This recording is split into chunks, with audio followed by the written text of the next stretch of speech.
Waduh, pokoknya kita serbu lemarinya. Mana itu jagung titi? Tolong dikeluarkan cepat. Ngonten, ngobrolin tema nasional. Assalamualaikum warahmatullahi wabarakatuh. Alhamdulillah pemirsa yang budiman dimanapun Anda berada, semoga hari ini Anda sehat selalu dan dalam keberkahan dan kemuliaan. Pemirsa yang budiman, 2 hari yang lalu kita memperingati Hari Santri, tepatnya yang selalu diperingati setiap tanggal 22 Oktober.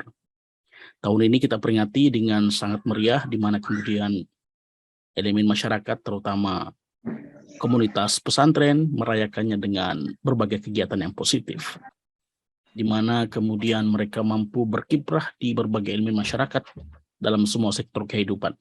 Saat ini saya telah bersama dengan kolega saya, Bung Suhardi Sukiman. Saya akan menyapa beliau. Bung Suhardi, Assalamualaikum. Tampaknya mic saudara belum aktif, Bung. Assalamualaikum, Bung. Waalaikumsalam warahmatullahi wabarakatuh. Aman kondisi ya? Sehat, Bung? Suaranya Bung kecil. Oh, Bung, sehat, Bung? Sehat. Alhamdulillah sehat, luar biasa, dan itu satu karunia yang amat sangat mendasar bagi kehidupan manusia, Bung. Bung Suhardi, beberapa hari lalu kita memperingati Hari Santri. Apa makna, apa hikmah yang Anda dapat tarik, yang bisa Anda paparkan kepada pemirsa, terutama secara substantif peran santri dalam membangun bangsa, ya tentu juga kiprahnya sangat meluas bagi kehidupan manusia. Baik, Bung Ainuddin, terima kasih banyak sudah mengundang saya di acara ini. Kemudian yang kedua terkait dengan makna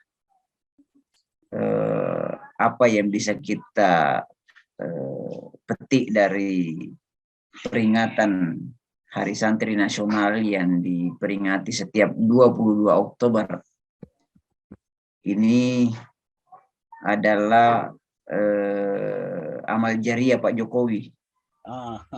Nah, ini amal jariah Pak Jokowi. Harus kita apresiasi. Ini dimulai memang di era beliau ya, disahkannya. Iya, harus kita apresiasi beliau. Ya, artinya setidaknya beliau telah mengerti bahwa pondok pesantren atau santri telah memberi kontribusi besar bagi kehidupan berbangsa dan bernegara. Ya. Sebab dalam sejarahnya kan juga memang kita pahami bersama bahwa pondok pesantren atau santri secara khusus telah ikut terlibat dalam memperjuangkan kemerdekaan Republik Indonesia ini. Sehingga poin penting dari peringatan ini adalah bagaimana supaya negeri ini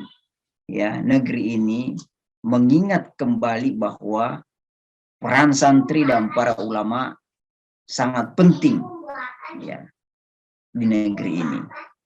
Kemudian bagi para santri tentu momentum 22 Oktober ini adalah momentum untuk kita kembali menyegarkan semangat kesantrian kita, bahwa kita pernah punya kontribusi yang luar biasa besarnya dan itu harus kita lanjutkan.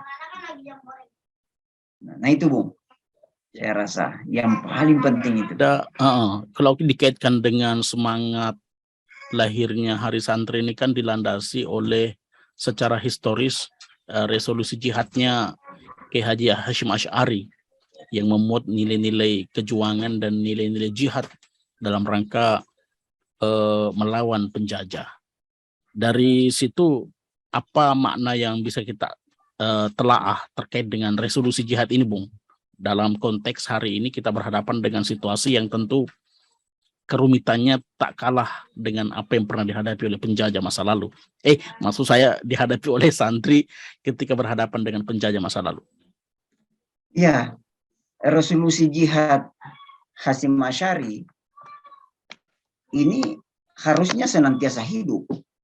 Ya. Sebab pada dasarnya ya, kita dalam berbangsa dan bernegara ini, nilai-nilai jihad itu harus senantiasa kita hadirkan. Bukan saja pada diri para santri, tetapi semua kita, ya. Sebab makna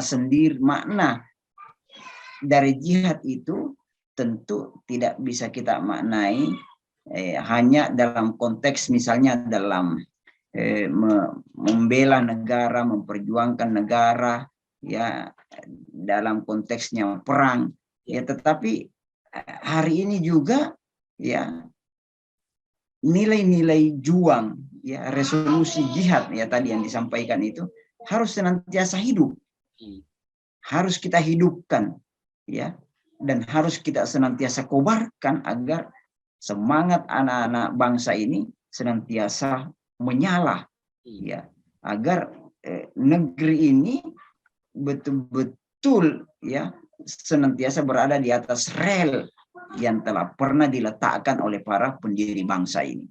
Itu, Bung.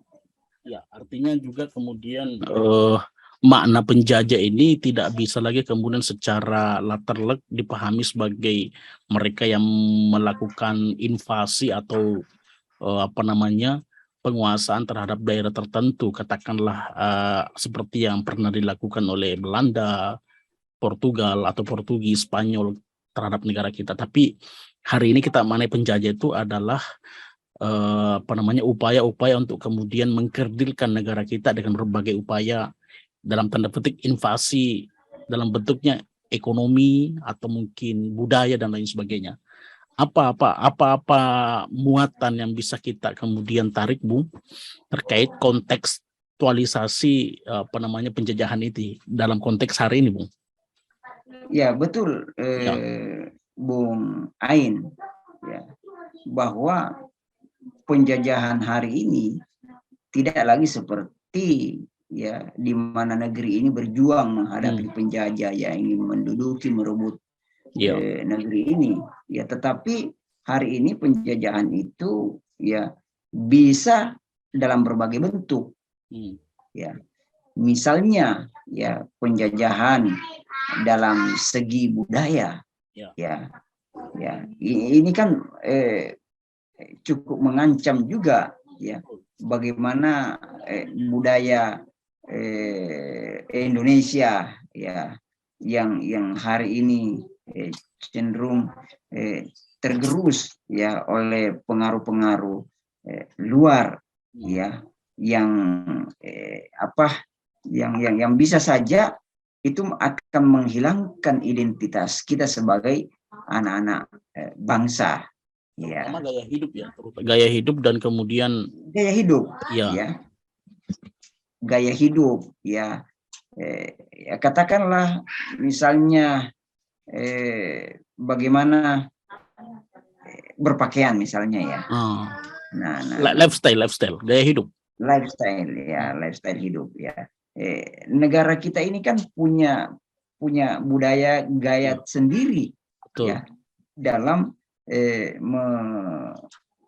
memformat dirinya dengan lapisan pakaian itu, ya. Nah, ini kadang-kadang kita kebablasan mengikuti gaya-gaya yang sebenarnya itu bukan gaya kita, bukan gaya asli kita, ya, dari Indonesia, ya. Indonesia ini sangat sopan dari berbagai hal.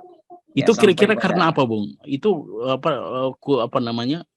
penjajahan dari sektor budaya ini kira-kira pengaruh utamanya apa? Karena sehingga kemudian generasi muda kita terutama kemudian terbawa atau terpapar dengan apa yang kemudian katakanlah culture itu kemudian dibawa sehingga mempengaruhi gaya lifestyle generasi muda kita. Itu kenapa? Ada apa? Dan apa yang paling mempengaruhi itu?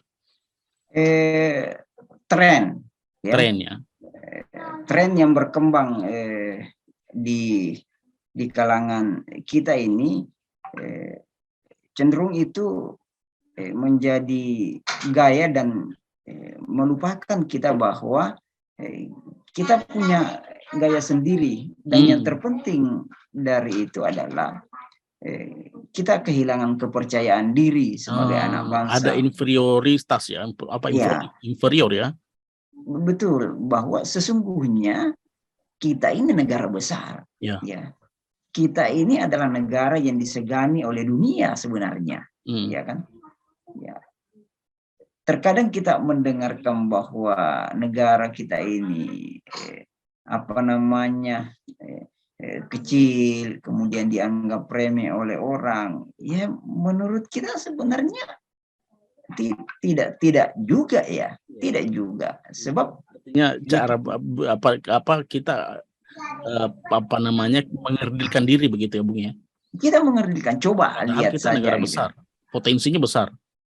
Waduh, potensinya besar. Ya kalau biasa berseliweran. Tapi mungkin karena potensi itu, Bung, karena potensi yang besar itu kemudian tidak terkelola, sehingga kita juga kepercayaan diri kita tuh dipengaruhi oleh itu tadi. Karena potensi besar itu belum sepenuhnya diangkat. Dalam konteks ini, apa kira-kira yang bisa dilakukan oleh santri? Artinya dari situ apa tarikan-tarikan yang bisa dihubungkan? Ya, begini Bung Ain, kita memang menyadari juga bahwa ketersediaan sumber daya alam yang luar biasa di negara ini mungkin ya kita sering beralasan bahwa belum memadai anak-anak bangsa ini untuk mengelola sumber daya alamnya, ya. Tetapi saya kok tidak terlalu yakin dengan itu ya, meskipun saya tidak punya data yang cukup. Ya. Sebab saya menganggap bahwa anak-anak bangsa ini hebat-hebat, luar biasa. Di mana-mana ke Olimpiade kita lihat anak-anak negeri ini berprestasi, ya. Dan saya berkeyakinan sebenarnya anak-anak bangsa ini bisa mengelola negerinya sendiri, Pak. Artinya tenaga asing itu WNA yang kemudian masuk di transfer ke Indonesia itu sebetulnya bisa saja diambil alih oleh warga kita sendiri, begitu ya? Berkolaborasi dengan berbagai negara itu penting dan harus dilakukan.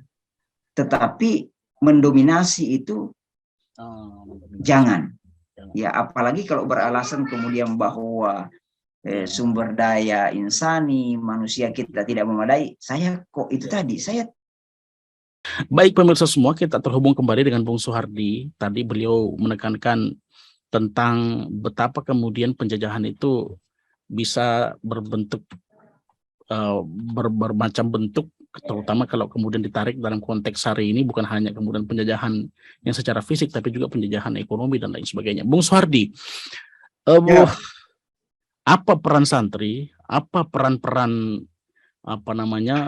mendasar yang kemudian santri lakukan, kalau itu kemudian ditarik secara historis peran santri di masa lalu dan kemudian di masa kekinian, Bung? Apa peran-peran yang mendasar yang akan diambil oleh para santri yang menurut Anda penting untuk dilakukan? Kalau dalam sejarahnya seperti yang kita sebutkan tadi bahwa santri ikut berperang mengangkat senjata, ya, di masa lalu, dan itu tentu menjadi spirit yang luar biasa bukan saja untuk para santri, ya, tetapi secara khusus santri tentu itu menjadi spirit yang luar biasa, dan itu harus senantiasa hidup dalam diri setiap kita para santri. Maka hari ini, ya, tentu yang harus kita lakukan adalah bagaimana mempersiapkan diri kita agar mampu, ya, mengikuti perkembangan zaman, ya, mengikuti perkembangan yang sedang berlangsung di Iya. dunia ini. Maka santri juga harus paham betul ya bagaimana mengelola ya sebuah bangsa ya dalam konteksnya seperti hari ini. Iya. Ya, maka perkembangan teknologi ya itu mutlak ya untuk para santri juga mampu melakukan dan memainkannya ya. Nah itu Menarik. saya rasa sehingga kita harus bagaimana pesantren-pesantren hari ini juga tidak tertinggal ya dalam mempersiapkan santrinya ya mengikuti zamannya.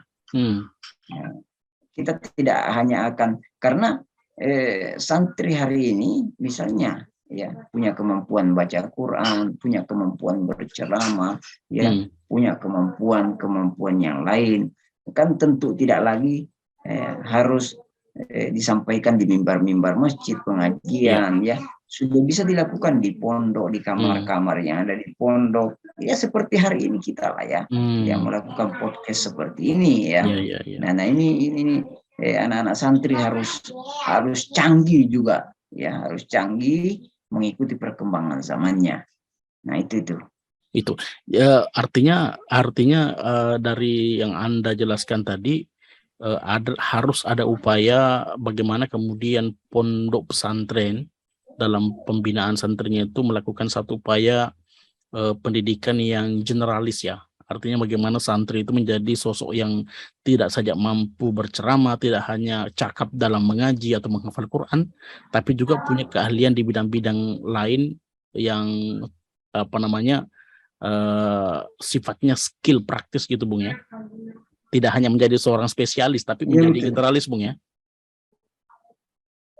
Iya betul. Jadi sebenarnya pesantren hari ini itu adalah bagaimana mempersiapkan anak-anak santri ini punya kemampuan dinia yang baik ya.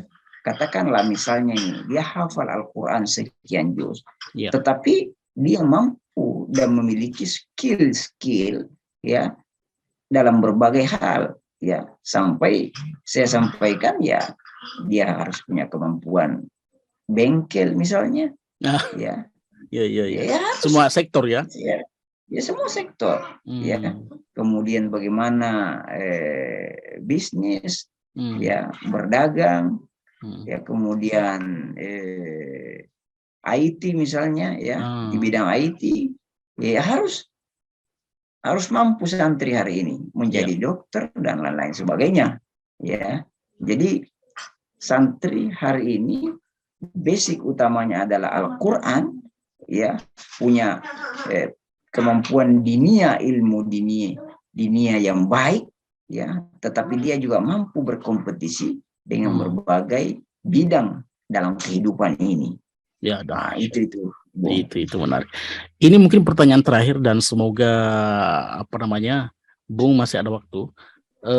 Saya tertarik mengangkat masih berkaitan dengan santri juga Bung. Kita tahu bahwa beberapa tahun terakhir itu santri kerap kali menjadi objek stigmatisasi. Misalnya pesantrennya dicap sebagai benih-benih lahirnya teroris, kemudian dicap sebagai kelompok yang tertutup yang tidak mau berinteraksi dengan lainnya. Padahal kita tahu pesantren itu kan kumpulan orang-orang yang memiliki ya latar belakang yang berbeda, kemudian dan lain sebagainya. Ada banyak perbedaan, kemudian mereka menyatu dalam satu wadah bernama pondok pesantren. Mereka bertemu, mereka berinteraksi. Lalu kemudian stigma itu muncul. Nah, ini kan sesuatu yang lucu ya di satu sisi, di sisi lain memprihatinkan karena ini sangat menyakitkan dan juga sesuatu yang historis lah. Kenapa kemudian pesantren distigmatisasi sebagai tertutup, tidak terbuka, dalam benih-benih radikalisme dan lain sebagainya. Bagaimana menurut Anda, Bung? Apakah seperti itu kenyataannya atau ada gejala-gejala seperti itu? Wah, ini kalau pertanyaan ini ya saya sebagai ya mantan santri lah ya, karena kita nyantri 10 tahun lebih ya. Hmm. Ya, 10 tahun lebih ya, sampai sekarang masih santri juga ya.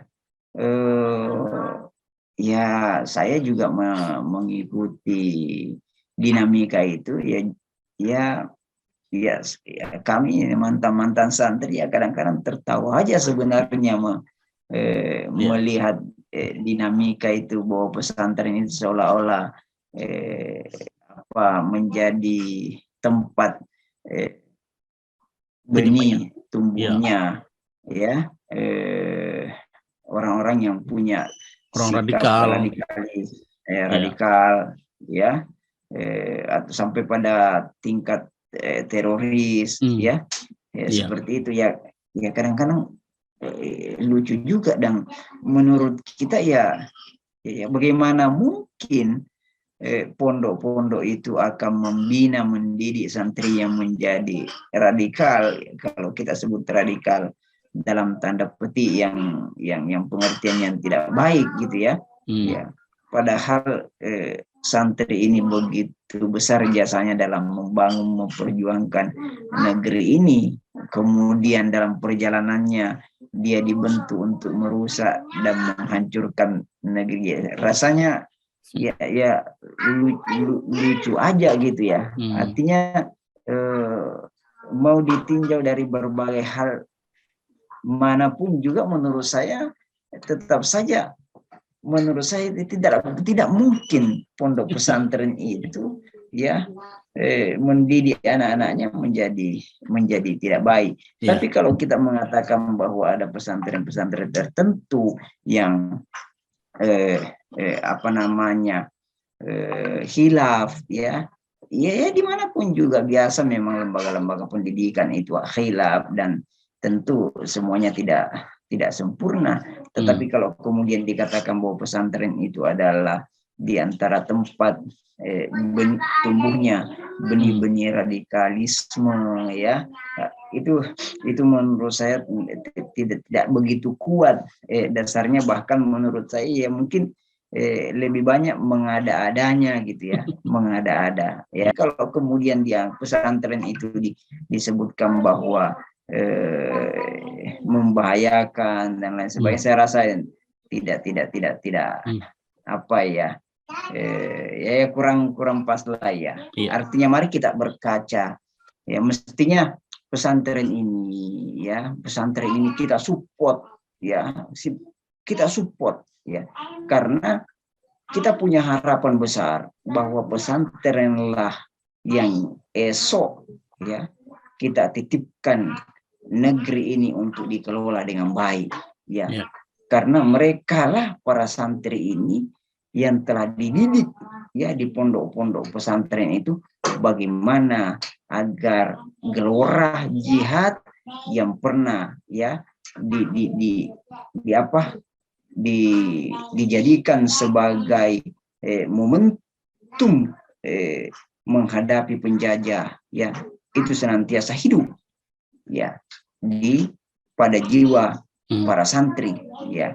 Sebab moralitas santri ini menurut saya bisa dipertanggungjawabkan, dan kita yakin betul bahwa ketika mereka ini menempati posisi-posisi strategis dalam mengelola bangsa ini, kita tidak mengatakan bahwa dia lebih baik daripada yang tidak bukan santri, tetapi paling tidak ya dasar-dasar agama mereka insya Allah akan mewarnai dirinya ya dalam melaksanakan tugas-tugas dalam mengelola kepentingan publik ya. Nah ini karena di pesantren itu kita telah diajarkan berbagai disiplin ya, berbagai disiplin, bukan saja disiplin beribadah, disiplin belajar, disiplin dalam bergaul sesama teman, disiplin berbagi, dan berbagai ya dalam banyak hal ya. Karena di pesantren itu Bu Ain ya kita telah ya kita hidup dengan berbagai ragam dari latar belakang yang berbeda. Kita berbeda Pak. ada yang dari daerah ini, ada yang daerah ini. Maka sesungguhnya anak-anak pesantren itu sangat paham ya apa isi negeri ini, ya, karena di pondok saja mereka sudah berinteraksi dengan ada yang suku Jawa, suku Sunda, suku Bugis, dan itu suku tentu mereka juga berbeda karakter, berbeda watak ya, berbeda latar belakang, sehingga kemudian interaksi itu betul-betul mereka harus saling bisa memahami gitu ya. Betul. Pada saat kita keluar dari pesantren, kemudian menemukan realitas kehidupan, ya, kehidupan, kita akan lebih mampu memahami bahwa saya di pesantren sudah ketemu dengan orang ini, suku ini, dan memang realitasnya seperti ini. Dan termasuk di pesantren, kalau yang saya pahami juga diajarkan tentang bagaimana bersikap dengan non-Muslim, yang di situ ada penekanan tentang toleransi juga kan? Apalagi itu Bung Ain. Agama kita ini telah mengajarkan secara utuh bagaimana bergaul dengan siapapun, sesama agama, dan bergaul dengan berlainan agama. Bahkan sama hewan pun ada anunya ya. Ada, kalau kajian fikihnya seperti memperlakukan hewan seperti binatang-binatang tuh ada ya, seperti potong kambing, potong itu kan berarti menekankan sisi-sisi bagaimana Islam mengajarkan interaksi itu ya. Aduh, kalau sudah itu Bung Ain. Ya, saya hampir tidak bisa berkata-kata saking banyaknya dalil yang telah kita pelajari di pesantren. Misalnya Al-Quran bilang, "Man qatala nafsan bi ghairi nafsin, faka'annama qatalan nasa jami'an." Ya. Kalau jadi membunuh satu manusia itu seperti kita membunuh manusia seluruhnya. Ya. Dahsyat. Bergaul dengan non-Muslim itu, Pak, diajarkan betul dalam agama ini. Ya, ngejek agama orang lain itu tidak boleh. Iya. Ya. Bahkan dengan agama sendiri kita tidak boleh orang dipaksa masuk agama kita. Apalagi menyakiti, apalagi melukai. Ya, jadi sudahlah. Ya. Kalau begitu, Bung, saya ingin katakan begini. Artinya santri itu sebetulnya bisa menjadi duta wawasan Nusantara ya, karena mereka lah yang kemudian pihak yang selama ini telah menjalankan wawasan kebangsaan itu, bahkan mempraktekkan di mana mereka berada, karena interaksi mereka yang berbeda latar belakang kemudian bisa terbangun satu harmoni gitu, Bung. Jadi pada dasarnya mereka, para santri ini duta wawasan Nusantara ya. Betul. Menurut Anda gimana? Bisa jadi seperti itu, Bung Ain. Ya, saya saja di waktu santri ini sedikit nih.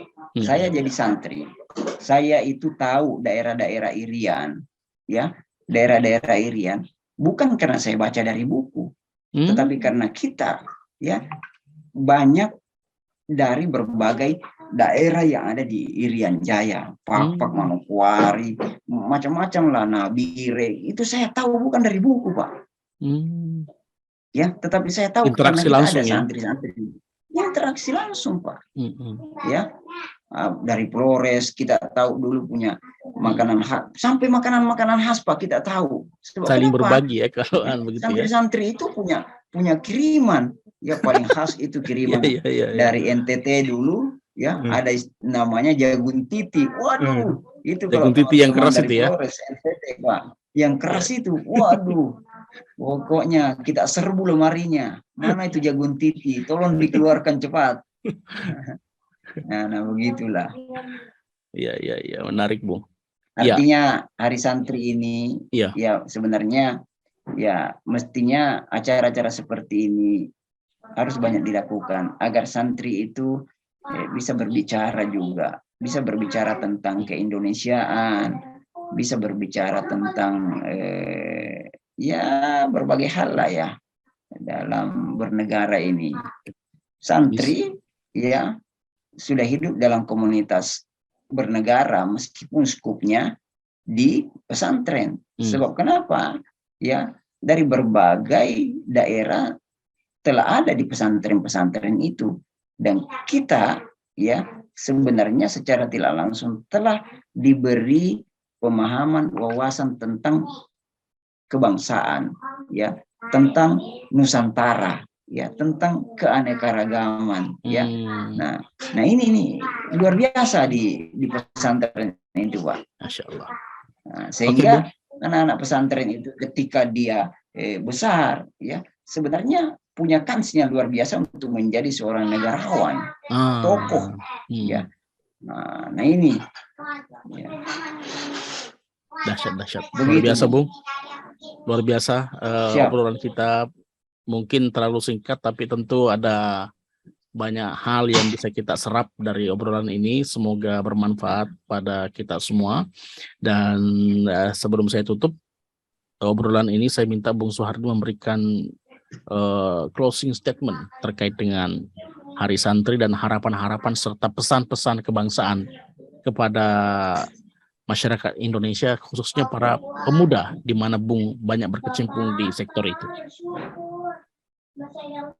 Baik, yang pertama terima kasih kepada Bapak Presiden telah menentukan 22 Oktober ini sebagai Hari Santri Nasional.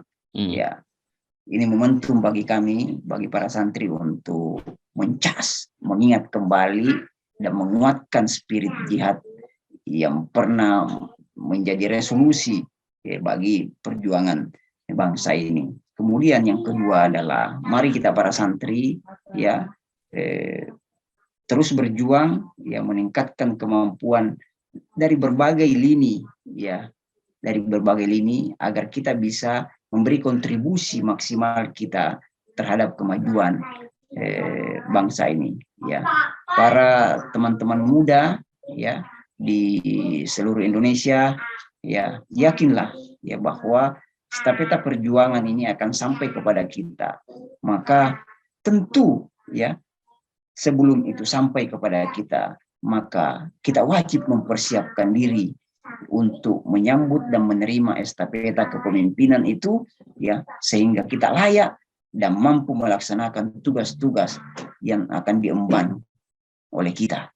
Nah itu Bung Ain. Kemudian yang terakhir, kami ucapkan selamat, ya, Hari Santri kepada seluruh santri yang ada di negeri ini.